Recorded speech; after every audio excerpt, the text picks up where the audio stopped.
வாழ்க நிரந்தரம் வாழ்க தமிழ்மொழி வாழியலாழியவே.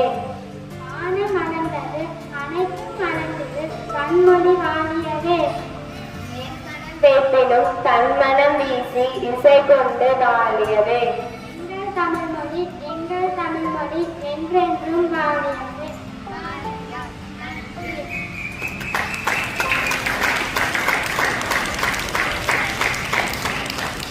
இன்றைய திருக்குறளுடன் 8வது மாணவன் சாபத்மச்சரன். அதிகாரம் 30 வாய்மை. குறளை 293.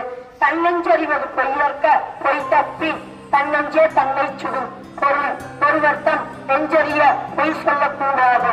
அவ்வாறு கூறினால் அவர் நெஞ்சமே அவரை வருத்தும். நன்றி.